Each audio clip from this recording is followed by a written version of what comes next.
चलिए, अभी हमने चंपावत जिले पर अपनी कुछ बातें देखी।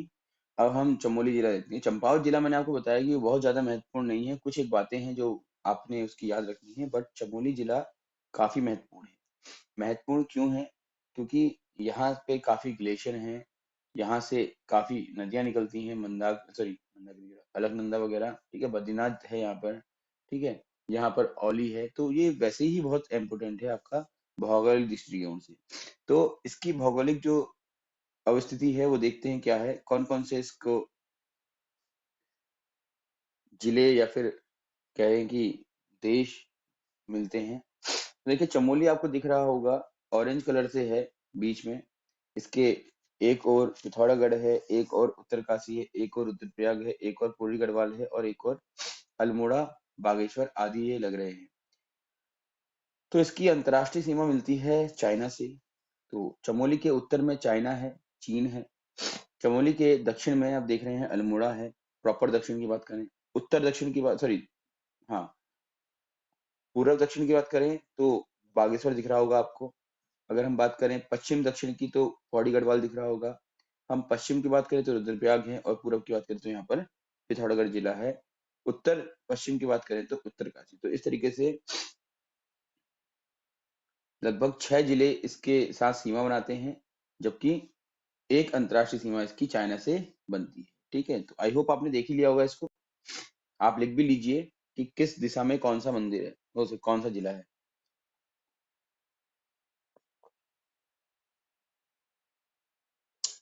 देखिए, चमोली का जो नामकरण है उसके उस पर कौन कौन से मत हैं। आप अभी तक इतने सारे जिले आपने पढ़े, आपने देखा है कि कोई सिंगल कोई थॉट तो है नहीं ना जिसकी वजह से नाम पड़ा होगा। तो सबसे पहले चमोली है चंद्रमौलेश्वर के नाम से इसकी उत्पत्ति मानी जाती है। चंद्रमौलेश्वर का अपभ्रंश चंबाला शिवालय हुआ, और जिसके कारण इस क्षेत्र का नाम चमोली पड़ा है। ठीक है, तो चमोली शब्द की उत्पत्ति आप लिख सकते हैं कि चंद्रमौलेश्वर से हुई है। चमोली शब्द की व्युत्पत्ति सुवर्ण के पर्यायवाची शब्द चामीकार से भी मानी जाती है कई बार।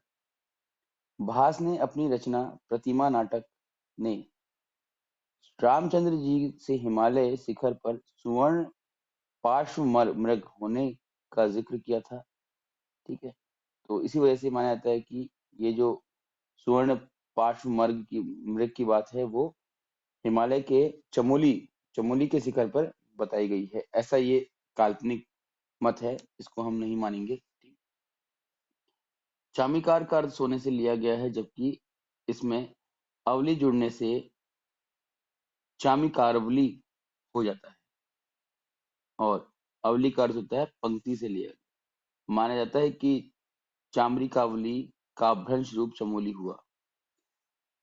कवि माघ ने भी अपनी शिशुपाल वध नामक महाकाव्य में स्वर्ण के लिए चामीकार शब्द का प्रयोग किया है। पूर्व में अलकनंदा नदी से सोना निकलता था, अतः चामीकार नामकरण हुआ होगा, ऐसी संभावना बताई गई है। तो वही बात है कि भाई आप अगर किसी भी तथ्य को रख रहे हैं तो उसके संबंध में आप अपने तर्क जरूर रखेंगे, है ना। अगर आप तर्क नहीं रखेंगे तो कोई मानेगा नहीं। ठीक, तो इस प्रकार से अलग अलग तर्कों के आधार पर इसका नामकरण बताया गया है। चमोली नामकरण से पूर्व इसे लाल सांगा कहा जाता था। ठीक है, क्या कहता था? लाल सांगा। लाल सांगा के निकट चमोली नाथ मंदिर था, जिस कारण से इसका नाम चमोली पड़ा। ये तीसरी मान्यता है। इसके बाद 1870 में इसे चमोली नाम मिला, जब इसे पौड़ी जिले की तहसील बनाया गया। लाल सांगा पूर्व में अलकनंदा नदी पर झूला पुल बना था, जिसे बांधने के लिए लाल रंग के लोहे से सांगल लगाए जाते थे, अतः इसे लाल सांगा बोला जाता था। इसका मुख्यालय कहाँ है? गोपेश्वर में। ये इंपॉर्टेंट है, याद रखना। अभी तक आपने सारे के सारे जो ये जिले पढ़े, उनके मुख्यालय उन्हीं के नाम से थे। ठीक है, एक ऊधम सिंह नगर का मुख्यालय रुद्रपुर था, और अभी चमोली का मुख्यालय पढ़ने कहाँ है? गोपेश्वर में। ठीक है, तो चमोली का मुख्यालय अगर आपसे पूछा जाएगा तो गोपेश्वर याद रखिएगा आप। इसके पड़ोसी जिले, राज्य और देश कौन कौन से हैं मैं आपको मैप में बता चुका हूँ, इस पर टाइम वेस्ट नहीं करेंगे, हम आगे बढ़ते हैं। देखिए जनघनत्व देखिए अब सिर्फ 39, ठीक है। साक्षरता 82 और तहसीलें जोशीमठ, कर्णप्रयाग, गैरसैंण, थराली, चमोली, पोखरी घाट, पोखरी घाट, आदि बदरी, जिलाशु, नारायणबगड़, नंदप्रयाग और देवाल। लगभग 12 तहसीलें यहाँ पर हैं। विकास खंड देखिए इसका 8 विकास खंड हैं। जोशीमठ है, कर्णप्रयाग है, गैरसैंण है, थराली है, दशौली है, पोखरी है, घाट, देवाल और नारायण। लिंगानुपात 1019, शिशु लिंगानुपात 889 और विधानसभा सीटें हैं यहाँ पर बद्रीनाथ, कर्णप्रयाग और थराली, जिनमें से थराली जो है वो एससी सीट, ठीक है। संक्षिप्त इतिहास इसका कुछ इस प्रकार है कि गोपेश्वर का प्राचीन नाम गौथला था और गोपेश्वर में प्राचीन गोपीनाथ मंदिर होने के कारण से इसको गोपेश्वर कहा जाने लगा, ठीक है। और 24 फरवरी, अच्छा पंच केदार, पंच बद्री ये भी आप याद कर लीजिएगा, हाँ कौन कौन से होते हैं, क्या क्या नाम है इनके, ये भी इंपॉर्टेंट रहता है। 24 फरवरी 1960 को चमोली जिला बना और 1970 में मुख्यालय गोपेश्वर इसका बनाया गया। ग्वारख्या उद्यान चमोली जिले में अलकनंदा नदी के किनारे डुंगरी गांव में मानव, भेड़, लोमड़ी, बारहसिंगा आदि के प्राग ऐतिहासिक रंगीन चित्र प्राप्त होते हैं। ये पढ़ा चुका हूँ आपको मैं, जब हम ऐतिहासिक स्रोत पढ़ रहे थे तो उसमें आपके ये उद्यान आए थे तो मैंने आपको बताया था वहाँ पर, है ना। मलारी गांव तिब्बत से सटे मलारी गांव में गढ़वाल विश्वविद्यालय के शोधकर्ताओं ने 2002 में 1000 से अधिक मृद भांड व सोने का मुखौटा खोजा है।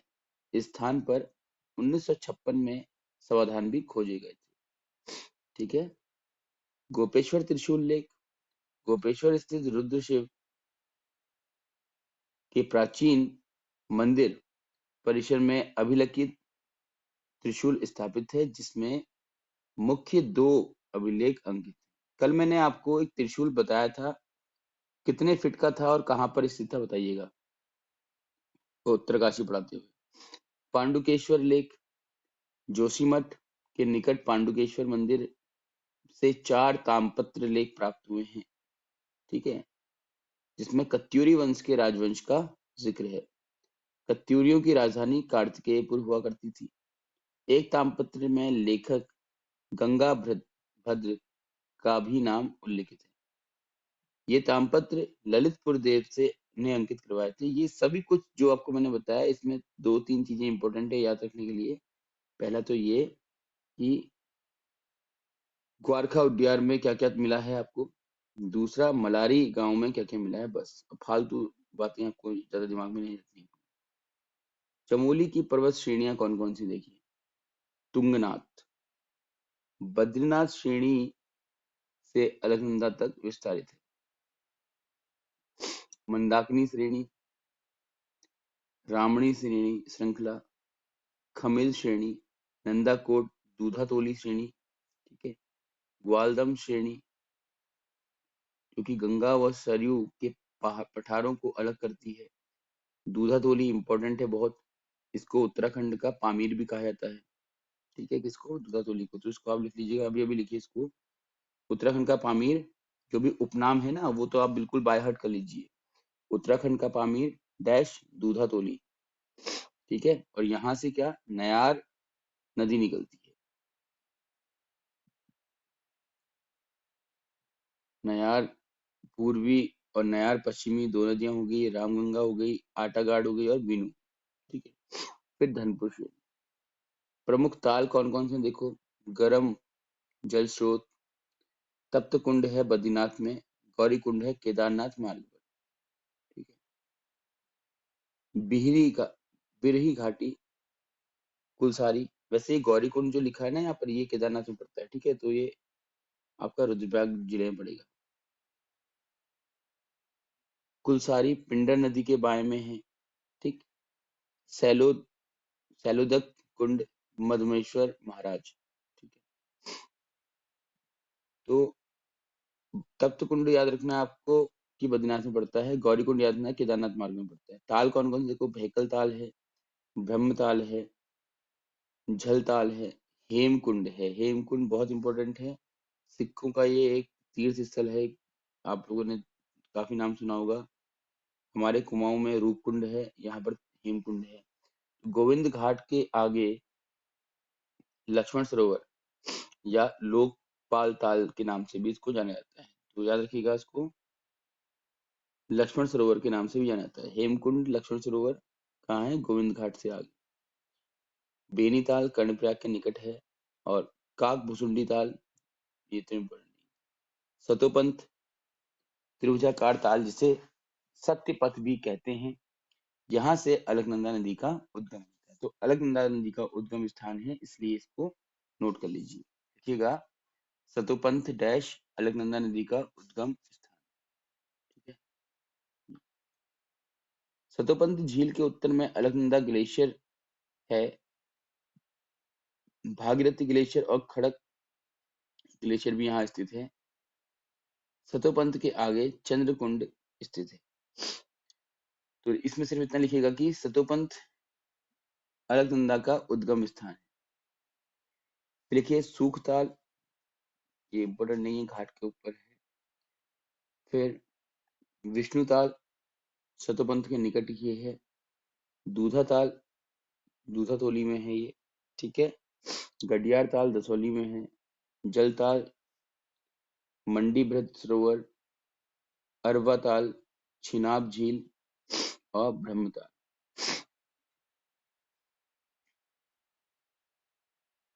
जिले के अन्य प्रमुख कुंड देखिए,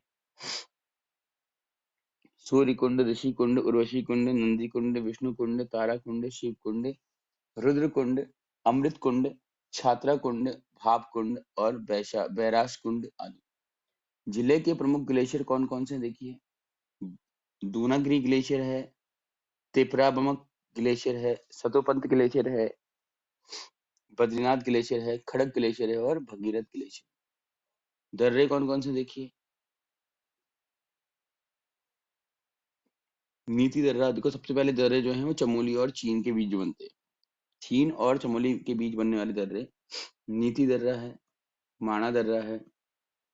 दर्रों को पास भी कहते हैं, नीति पास, माणा पास सुने होंगे आप, किंगरी बिंगरी पास, डुंगरीला, बालचा। यहाँ तक तो ये चारों तो इम्पोर्टेंट है। एक दो तीन किंगरी बिंगरी और चार डुंगरीला, ये तो बहुत इंपॉर्टेंट है। इसका देखिए बालचा, घाटर घाटर लिया,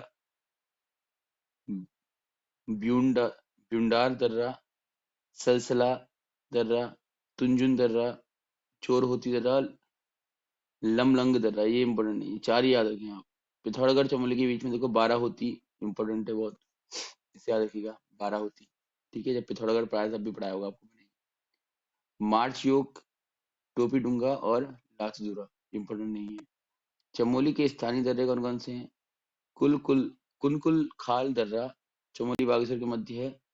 सुंदर ढूंगा, ये भी इंपॉर्टेंट है।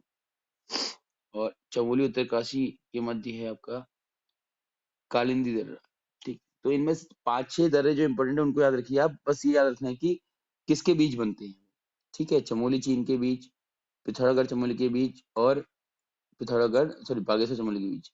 तो बागेश्वर पिथौरागढ़ के साथ बनने वाले दो ही दर्रे हैं इंपॉर्टेंट, बाकी चीन के साथ वाले। जिले के प्रमुख बुग्याल कौन कौन से देखो, वेदिनी है, पातराल, क्वारी पास, गौरसो, नंद नंदन कानन, ये थोड़ा सा इंपॉर्टेंट है, इनको नोट कर लिखिएगा। लिखो नंदन कानन, लिखिए आप, नंदन कानन बुग्याल कहाँ है, ये फूलों की घाटी पर है। लिखिएगा नंदन कानन बुग्याल फूलों की घाटी पर। वेदिनी लिखिएगा रूपकुंड के पास, रूपकुंड के पास, ठीक है। इसके बाद गौरसों ओली के पास, गौरसों ओली के पास, ठीक है। इसके बाद आपका बरमी रुद्रनाथ हो गया, आपका लक्ष्मीवन बद्रीनाथ के आगे है, ठीक है। मन पे बुग्याल, नंदी कुंड, बाकी इंपोर्टेंट नहीं उतने, ठीक है।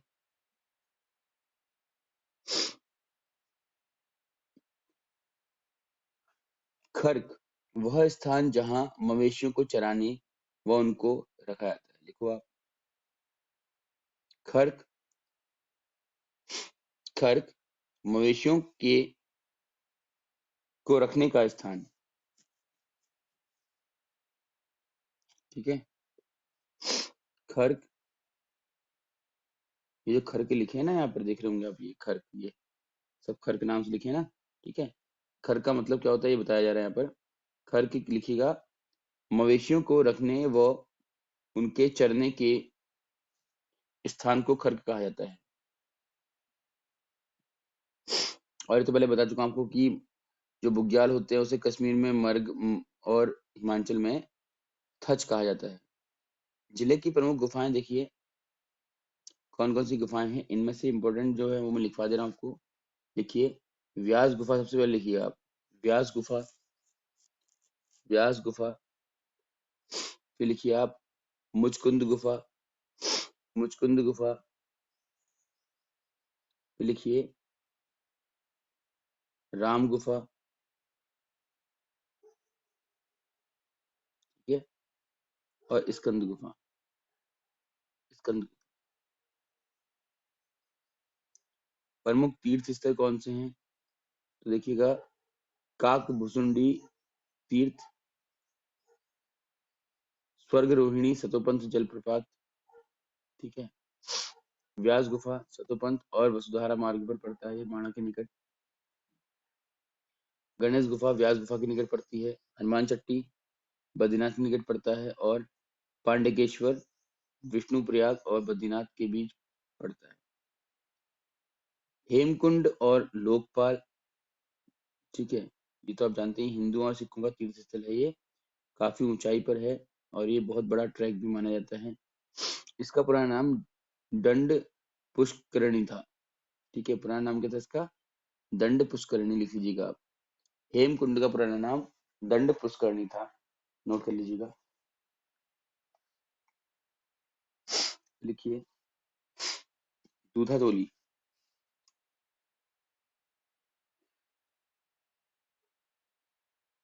दूधातोली थलीसैंण में स्थित है। वीरचंद गढ़वाली ने इसे गढ़वाल नगर का नाम भी दिया। जोशीमठ है आपका, जो ज्योतिर्मठ का अपभ्रंश है, लिखिए जोशीमठ का पुराना नाम ज्योतिर्मठ। यहाँ पर क्या है ना, यहाँ पर बद्रीनाथ का जब डोला वापस आता है शीतकालीन समय में जैसे आजकल, तो जोशीमठ में ही रखा जाता है। जोशीमठ में आपका नरसिंह देव का मंदिर है, वहां पर रखा जाता है उसको, ठीक है। चलिए इसका यहाँ पे ये दिख रहा होगा आपको, नरसिंह मंदिर यहाँ पर है ना। और वासुदेव मंदिर है, नवदुर्गा मंदिर है आदि यहाँ पे स्थापित किए गए हैं। तीन सिरों वाली देवी दुर्गा का तिमुंडिया वीर नरसिंह मंदिर मठ के आंगन में स्थापित किया गया है, जहाँ पर तिमुंडिया मेला लगता है। ये इंपोर्टेंट याद कर लीजिएगा, तिमुंडिया मेला कहाँ लगता है, तो जोशीमठ में लगता है, ठीक है। उसके बाद रुद्रनाथ, लिखिए रुद्रनाथ 2286 मीटर की ऊंचाई पर, इस स्थान पर शिव के मुख भाग का पूजन होता है, ठीक है। रुद्रनाथ, रूपकुंड बता चुका हूँ तुमको मैं, रूपकुंड के बारे में 2-3 बार ना। रूपकुंड की एक पौराणिक कथा है, देख लेते हैं हम, चलो। माना जाता है कि शिव पार्वती कैलाश जा रहे थे तो मार्ग में उन्हें प्यास लगी। भगवान शिव ने इस स्थान पर त्रिशूल से जमीन में वार कर पानी निकाला व नंदा की प्यास बुझाई, किंतु नंदा माँ द्वारा अपनी छवि जल में देखकर शिव पर शंका जताई तो भगवान शिव ने समझाया कि यह जल में उनका ही प्रतिबिंब है, जिसे बताने के लिए शिव पार्वती की एकाकार छवि जल में दिखाई गई, जिसे अर्धनारीश्वर भी कहा जाता है। तो इस प्रकार से जो ये कुंड है, रूप कुंड, इसकी ये मान्यता है। फिर है केलुआ, केलुआ विनायक, कल्पेश्वर, फूलों की घाटी। फूलों की घाटी के बारे में देख लीजिए, इंपॉर्टेंट है फूलों की घाटी। ठीक है, इंपॉर्टेंट है, इसको देख लीजिएगा। ऋषिकेश बद्रीनाथ मार्ग पर गोविंद घाट के निकट घांगरिया नामक स्थान पर यह पड़ता है। कहाँ पड़ता है? घांगरिया नामक स्थान, लिख लीजिएगा, घांगरिया नामक स्थान पर। यहाँ से 5 किलोमीटर की दूरी पर असंख्य फूलों से सजी एक घाटी है, जो कि 4 किलोमीटर तक फैली हुई है। इसे नंदा बायोस्फीयर में भी शामिल किया गया है। ठीक है, और 6 नवंबर 1982 को इसे राष्ट्रीय उद्यान का दर्जा प्राप्त हुआ। ये नोट कर लीजिएगा। हाँ, इसे राष्ट्रीय उद्यान का दर्जा कब प्राप्त हुआ? 6 नवंबर 1982। सप्तबद्री और पंचबद्री। चमोली में पंचबद्री अथवा सप्तबद्री, जो कि विष्णु के धाम के रूप में जाने जाते हैं। आदि बद्री है, योग ध्यान बद्री है, भविष्य बद्री है, ध्यान बद्री, वृद्ध बद्री, नरसिंह बद्री और बद्रीनाथ। ठीक है, देखिएगा, आदि बद्री क्या है, कहाँ पर है? कर्णप्रयाग के निकट है। योग ध्यान बद्री कहाँ पर है? ठीक है, तो पांडुकेश्वर के समीप स्थित है ये। भविष्य बद्री कहाँ पर है? तो ये जोशीमठ के निकट है। ध्यान बद्री कहाँ पर है? तो उर्गम नामक स्थान पर ये स्थित है। वृद्ध बद्री कहाँ पर है? ठीक है, तो ये अणिमठ नामक स्थान पर है, जो कि जहां तक मुझे याद है ये आपका पड़ता है गैरसैंण के आसपास। ठीक, फिर है नरसिंह बद्री। ओके, और फिर बद्रीनाथ तो आपको जान पता ही है। इसके बाद बद्रीनाथ के समीपवर्ती मंदिर देख लीजिए क्या क्या है। भास्करानंद मंदिर, तप्त कुंड, नारद कुंड, पंचशिलाएं, माता मूर्ति का मंदिर, शेष नेत्र, केशव प्रयाग आदि। मैं इतना स्लोली इनको इतना बोल रहा हूँ और ज्यादा डिटेल नहीं कर रहा हूँ। रीजन ये है कि बहुत डिटेलिंग करने में तो टाइम काफी लग जाएगा, और इतना हमारे लिए काम का होता नहीं है। ठीक है, आप चाहे तो एग्जाम में क्वेश्चन आए हैं जो देख सकते हैं उत्तराखंड के, तो ऊपर ही ऊपर चीजें पूछी आती है, बहुत डीप नहीं पूछना। हाँ, ऊपर ही ऊपर में आपको सारा कुछ पता होना चाहिए, क्वांटिटी बहुत होनी चाहिए आपको। ठीक है, उत्तराखंड के 14 प्रयाग कौन कौन से हैं देखिए। केशव प्रयाग, विष्णु प्रयाग, नंद प्रयाग, इसे आप नोट कर लीजिएगा। ठीक है, कौन सा प्रयाग कौन सी नदी के तट पर बनता है, इसको नोट कर लीजिएगा आप। ये पूरा मैं अभी फिर से कह रहा हूँ, इसे नोट कर लीजिएगा, पूछा जाता है। हम तो 5 ही प्रयाग के नाम जानने में हमको टाइम लग जाता है, लेकिन इतने सारे प्रयाग हैं, सब आपके लिए इम्पोर्टेंट है। ठीक है, इनमें से कौन कौन से इम्पोर्टेंट, विशेष इम्पोर्टेंट कौन कौन से देखो। तो केशव प्रयाग, जो कि अलकनंदा और सरस्वती नदी के संगम में बनता है। ठीक, विष्णु प्रयाग, जो कि अलकनंदा और धौली गंगा नदी के निकट बनता है। फिर नंद प्रयाग, अलकनंदा नंदाग्नि। ठीक है, कर्णप्रयाग कर्णप्रयाग में बनता है, ये अलकनंदा और पिंडर नदी के साथ मिलने पर। रुद्रप्रयाग तो जानते ही हैं आप लोग, अलकनंदा और मंदाकिनी मिलती है यहाँ पर। देवप्रयाग अलकनंदा बहती हुई नदी मिलती है, और यहाँ पर नाम पड़ता है इसका गंगा। ठीक है, गंगा कहाँ पड़ता है नाम? देवप्रयाग पर पड़ता है। ठीक है, इसके बाद जो इम्पोर्टेंट है बता रहा हूँ, सोमप्रयाग इम्पोर्टेंट है, क्योंकि सोम गंगा और मंदाकिनी मिलते हैं यहाँ पर, है ना। ये पड़ता है केदारनाथ जाएंगे ना आप, जब तक पड़ता है रास्ते में। इसके बाद इसका आपका इम्पोर्टेंट गणेश प्रयाग भी इम्पोर्टेंट है, भागीरथी और भिलांगना मिलते हैं यहाँ पर। और गणेश प्रयाग पर ही टिहरी बांध बना हुआ है। ठीक है, हम्म, ये इसलिए भी इम्पोर्टेंट होता है कि गणेश प्रयाग पर ही क्या बना है आपका, टिहरी बांध पड़ा हुआ है। अभी हम टिहरी जिला पढ़ेंगे तो आएगा ये। तो सारे प्रयाग आपको पता होने चाहिए। फिर है वसुधारा, नर पर्वत पर लगभग, देखो जब आप बद्रीनाथ जाते हो तो नर और नारायण दो पर्वत पड़ते हैं वहां पर। ठीक है, तो नर पर्वत पर लगभग 122 मीटर की ऊंचाई से गिरने वाले दो जलप्रपात वसुधारा के नाम से विख्यात हैं। अलकापुरी वसुधारा से 8 किलोमीटर ऊपर स्थित है।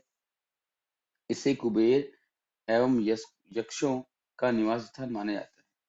यहाँ एक ग्लेशियर भी है जहाँ से अलकनंदा नदी का उद्गम होता है। तो अलकनंदा का उद्गम कहाँ से होता है? अगर ऑप्शन में अलग अलकापुरी होगा तो आप अलकापुरी में आंसर टिक कीजिएगा। अगर वहां पर सतोपंथ होगा तो आप सतोपंथ आंसर कीजिए।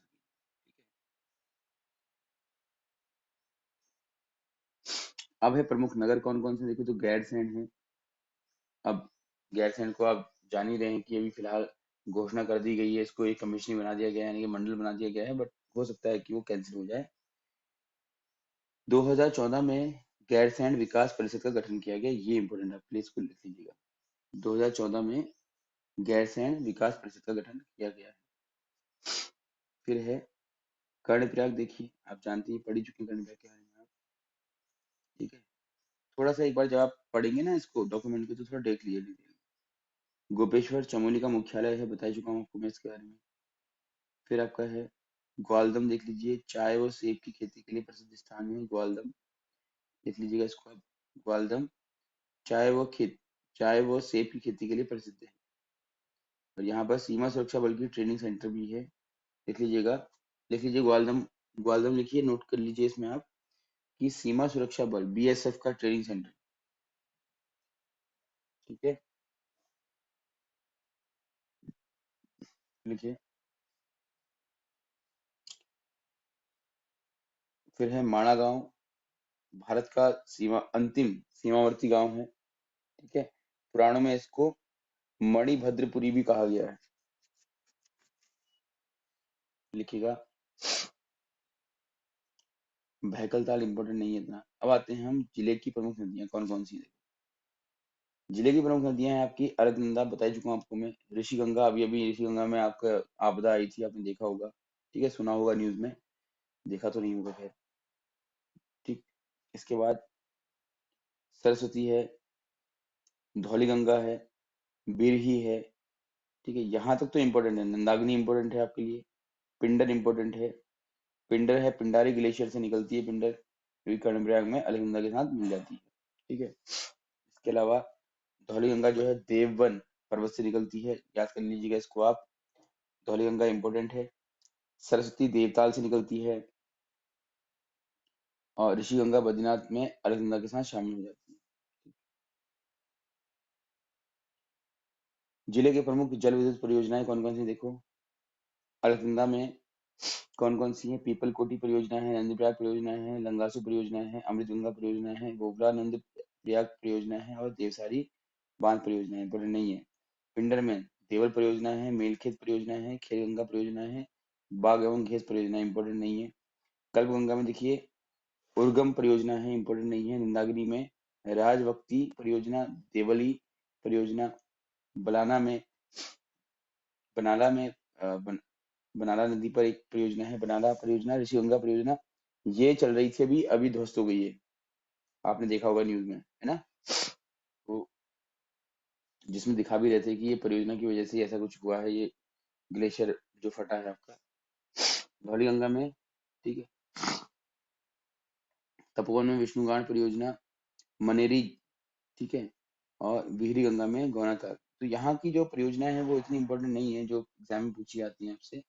हाँ, ऋषि गंगा का प्रश्न पूछा सकता है क्योंकि अभी अभी वहां पर क्या हुआ है, आपदा आई थी, ठीक है। जिले के प्रमुख मेले कौन कौन से, देखो आप। पूरा का मेला है। पहली बात तो ये याद रखें कि यहाँ पर मेलों को कहते हैं कौथिग, कौथिग कहा जाता है। अच्छा, उत्तरकाशी में मेलों को क्या कहते थे, कल ही पढ़ाया था आपको, मैंने बताइए। उत्तरकाशी में मेलों को क्या कहा जाता है, बताइए जल्दी बताओ। नोट्स देख के बता लो, बनाए हैं नोट्स, नहीं बनाए हैं आपने, ठीक है। फिर है देवाल का मेला, फिर कुलसारी का मेला, हाँ, अठवाड़ का मेला, नंदा राजजात मेला, ये इंपॉर्टेंट है आपका, ठीक है। नंदा राजजात, सॉरी, राजरात मेला, ये इंपॉर्टेंट है। फिर है, बस इतने इंपॉर्टेंट ज्यादा नहीं है, और ये याद रखना है कि कहाँ से निकलता है ये आपका, कसवा का नोटिस से निकलता है। ये मेले हैं, बाकी जो आप देख लीजिएगा, बहुत सारे मेले इतने पढ़ना बेकार है। हाँ, एक ही मेला भी इम्पोर्टेंट है, अनुसुईया देवी का मेला, अनुसुईया देवी का मेला भी इम्पोर्टेंट है।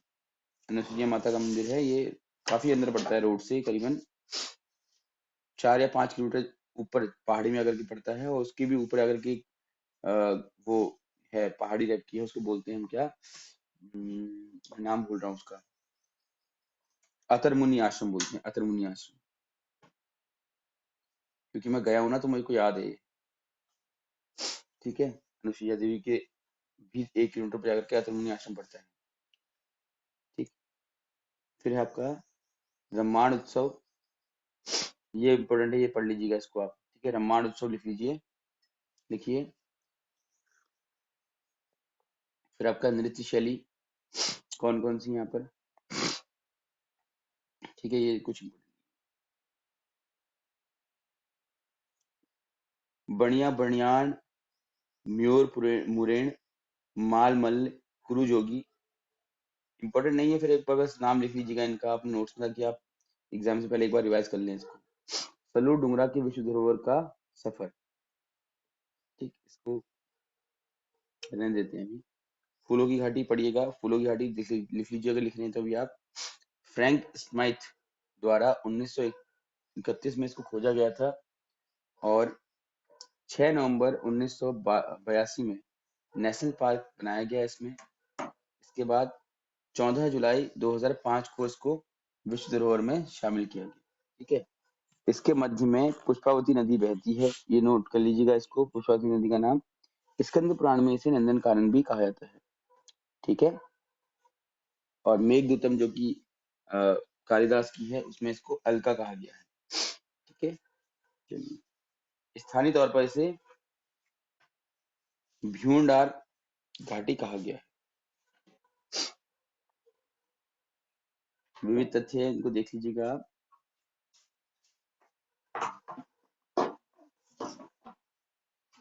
ये एक इम्पोर्टेंट मुझे लग रहा है, हो सकता है आप लोग के लिए, कि हेमवती नंदन बहुगुणा पर डाक टिकट 25 अप्रैल 2018 से ही आरंभ हुआ है। ठीक है,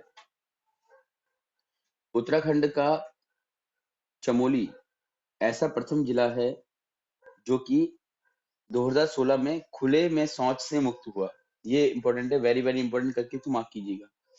ठीक है, शौच मुक्त जिला कौन सा बना पहला हमारा उत्तराखंड का, तो चमोली बना है, इसको लिख लीजिएगा।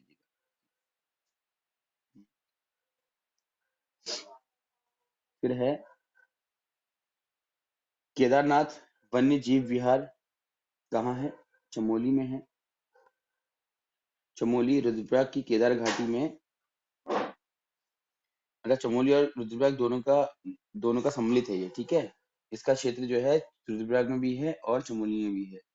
1972 में 957 वर्ग किलोमीटर में ये विस्तारित हुआ, और 2000 में इसको रचनात्मकता पुरस्कार से भी सम्मानित किया गया। इसके बाद आपका है 12 सितंबर 2014 में नंदा देवी यात्रा पर एक डाक टिकट जारी किया गया है। नंदा देवी यात्रा पर डाक टिकट कब जारी किया गया, 2014 में, 12 सितंबर 2014। नीति व वाणा घाटियों में रड़पा जनजाति, लिख लीजिएगा। रड़पा शब्द दो तिब्बती शब्दों से मिलके बना है, रड़ धन पा, जिनमें रड़ का अर्थ होता है घाटी व पा का अर्थ होता है रहना। घाटी में रहने वालों को रड़वा कहा जाता है। तो भोटिया जाति का ही एक प्रकार से कह सकते हैं कि स्वरूप है, जो कि नीति और माणा में निवास करता है। अब आते हैं हम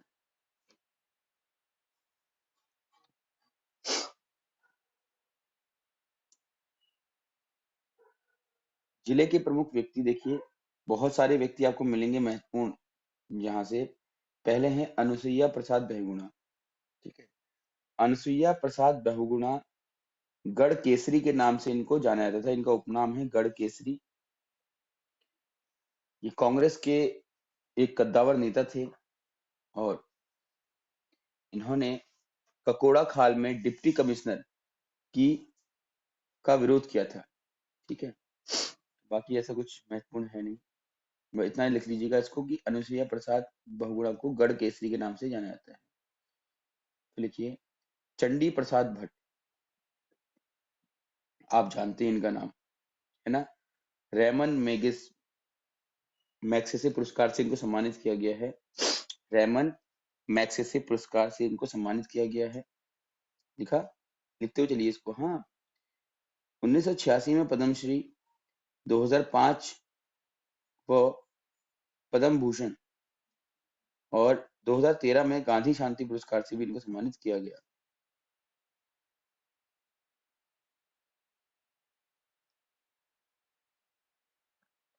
फिर है कल्याण सिंह रावत। ठीक है, इन्होंने, कल्याण सिंह रावत जी जो है, इन्होंने एक समाज सेवी हैं, पर्यावरणविद हैं। इन्होंने पर्यावरण के संरक्षण के लिए मैती नामक प्रथा चलाई थी। ठीक है, तो मैती आंदोलन के जनक माना जाता है किसको? कल्याण सिंह को। मैती क्या है, मतलब कि इसमें क्या होता है कि शादी के बाद एक अ, पेड़ लगाना अनिवार्य होता है, ऐसा। ठीक है, देख लीजिए, जैसा कि नाम है मैथ यानी मायका। इस आंदोलन को श्री रावत द्वारा चिपको की प्रेरणा से शुरू किया गया, जिसमें लड़की के विवाह के समय वैदिक मंत्रोच्चार के साथ वधु एक वृक्ष का रोपण करती है, जिसकी देखभाल उसके मायके वाले करते हैं। ठीक है, तो मतलब जैसे किसी लड़की का विवाह हो रहा है, तो वो विदाई से पहले एक वृक्ष का रोपण करेगी अपने मायके में, और उसकी देखभाल करना क्या होगा, उसके मायके वालों के लिए अनिवार्य हो जाएगा ऐसे।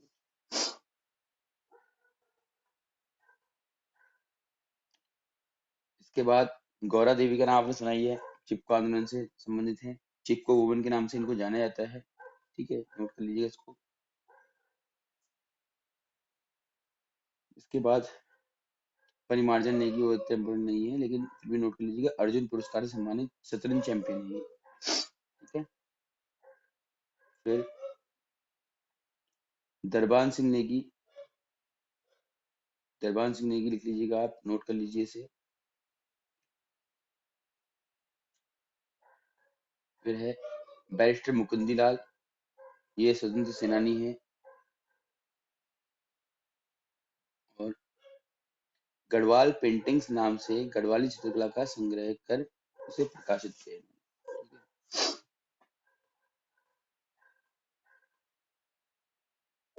इसका है Narendra Singh Bhandari, snow ball of Garhwal की रचना की है इन्होंने। Narendra Singh Bhandari, snow ball of Garhwal की रचना इन्होंने की है। लिख लीजिएगा आप, स्नो बॉल ऑफ गढ़वाल के रचयिता कौन है? नरेंद्र सिंह भंडारी है। मेजर देव सिंह दानू, मेजर देव सिंह दानू स्वतंत्रता सेनानी है। फिर है शहीद भवानी दत्त जोशी, केदार सिंह फोनिया, श्रीधर प्रसाद किमोठी आदि। जनपद के प्रमुख समाचार पत्र कौन कौन से हैं? फिर वही बात, ये इम्पोर्टेंट नहीं है इतने। ठीक है, तो ये हमारा चमोली जिला था, जिस पर कुछ बातें आपके सामने मैंने रखी है, और इसका जो डॉक्यूमेंट है आपको मैंने अभी आपके ग्रुप में भेज दे रहा हूँ। ठीक है, बाकी आप वहां से नोट कर लीजिएगा। जो जो मैंने बताया है आपको इम्पोर्टेंट है, उसे तो प्लीज आप लोग पढ़ लीजिए अच्छे से। बाकी चीजें मुझे लगता नहीं कि आपको पढ़ने की आवश्यकता होनी चाहिए, क्योंकि समय भी नहीं है, एक हफ्ते का समय खाली है आपके पास, बाकी विषय भी आपको पढ़नी है। ठीक है ना, चलिए फिर इसको यहीं ओवर कर रहे हैं अभी। Okay, thank you.